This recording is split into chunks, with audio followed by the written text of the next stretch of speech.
You can just step out. Thank you.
And is this like a bench conference where you want to record it, or what kind of one?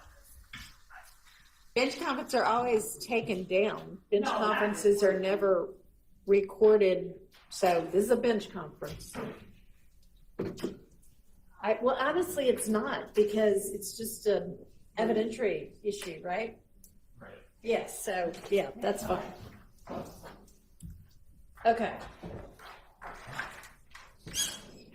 All right. So that was a 401, 402, and 403 objection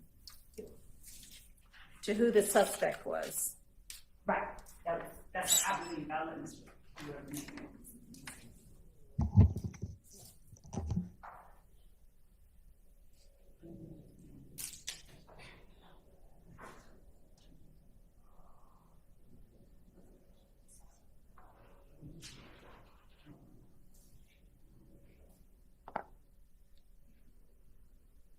Are you going to respond beyond just, I believe it's relevant? No. Are you going to tell me why? Yes. Would you mind to talk? Your Honor,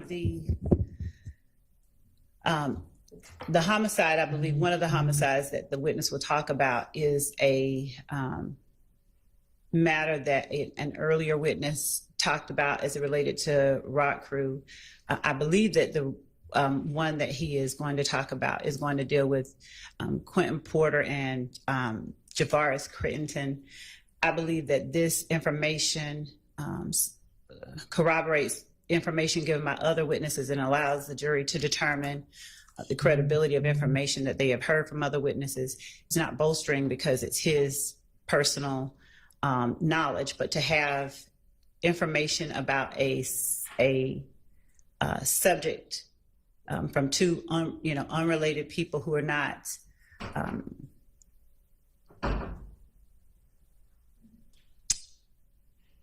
connected with one another, but are saying things that are consistent with one another, we believe allows the jury to determine things that are pertinent to this indictment, the existence of the enterprise, some of the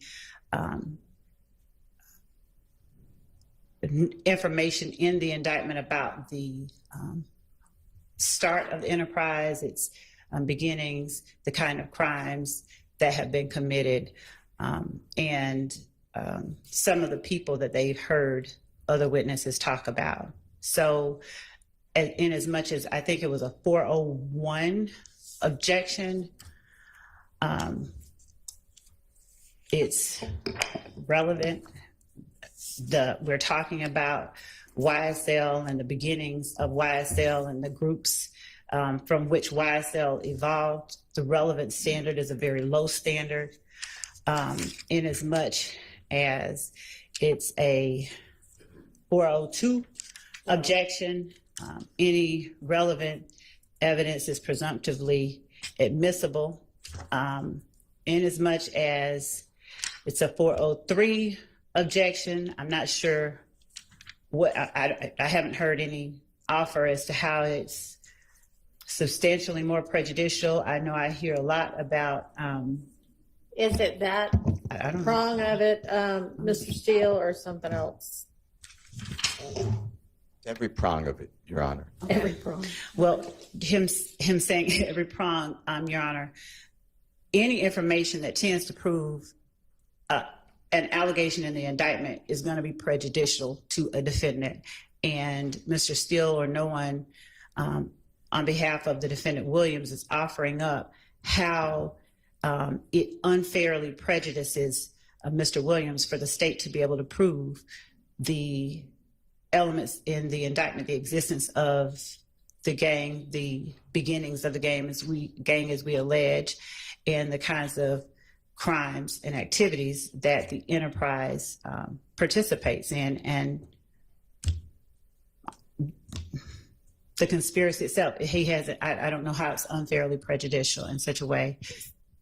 So the question that you asked was, who was the suspect of the murder? I mean, are you going to establish that just for somebody to be a suspect doesn't establish anything other than they were a suspect. Are you going to establish something beyond that? The person's involvement. I'm not going to go whole hog into convictions and statements and things like that. I wanted to have the jury know people who were alleged to be involved and people he talked to. And as I said, I believe that even when the jury doesn't know from one witness exactly what a particular person did as it related to an incident, that information is then supplemented by other witnesses' testimony. It corroborates things that they have heard and will continue to hear. What was that noise? What no? Okay, whose phone? Whose phone made that noise? Somebody knows whose phone made the noise. Whose phone made the noise? Okay, whether it's outside a bag or not, phones aren't supposed to be making noise. So if you can't turn the phone off before you come into court, then you're not going to be able to have the phone in court. Understand? Whose ever phone it was?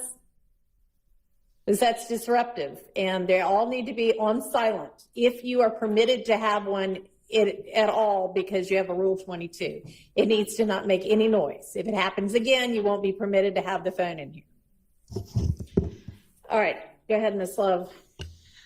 And this is a case that Trontavia Stevens, I believe that we've heard a little bit about. There were objections, I believe, prior to Your Honor coming on about getting deeper into it, but Trontavia Stevens was a material witness in that case. In fact, had to be arrested on a material witness warrant because of his unwillingness to cooperate in that case. And okay, I mean, I get, maybe I'm just not following. If the point of it is that Stevens was a material witness and knew something about it, how does no, that I'm tying it into alleged members of YSL and the activities that they participate in and the steps to which they go. The way that they operate as an enterprise, the existence of the enterprise. All right, tell me how whatever you think this witness is going to say is going to do that. It gives the jury the information that this witness is aware of a particular murder that involved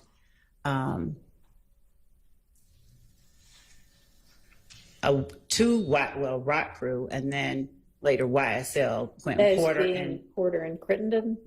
Porter and Trontavia Stevens. And Stevens? Yes. And he's going to be able to testify that they were involved in this murder? No, they didn't do the murder. So what is it then? Your Honor, their involvement and their association with one another, we have to prove association between members of YSL. We have to prove the type of enterprise it is. We have to, and the type of activities and the lengths to which they go to protect and preserve it. So, and what is it that this witness is going to say about either of those two people that's going to show that? Your Honor, the existence of those people and their associations, number one, and it's not always going to be a linear. this person saying this directly proves a fact. It's evidence that is relevant in that it gives the jury information. Don't tell me what it's going to do. Tell me what the evidence is. I mean, I don't know your case as well as you do. So I don't know what it is that you think this witness is going to say that's going to show any of that. That Trontavia Stevens was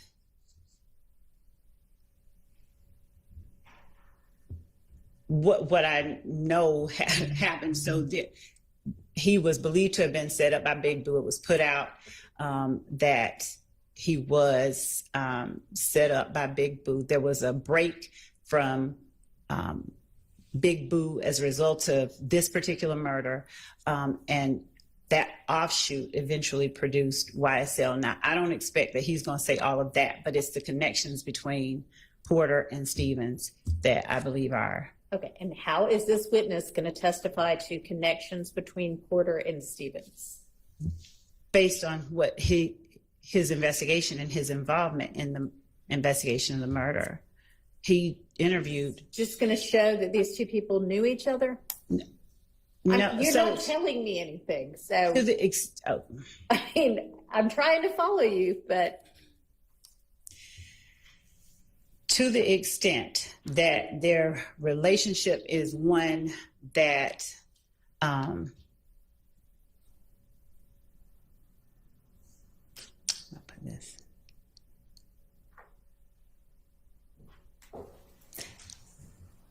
Has been described and will further be discussed. Your Honor, just 1 second. okay. Maybe I'll take a bathroom break, and then when you come back, you'll be able to articulate what it is. So let's all. I can. Yes, I'll be able to better Mr. consolidate it. Okay. I'll be back. For the record, I'd like to add my objection, which is going to be hearsay and confrontation clause, on top of Mr. Steele's objections. Okay, well, I, at this point, have no idea what this detective might testify to. So I don't know, maybe we'll everybody who needs to go to the restroom, and then we'll reconvene and try to hash this out.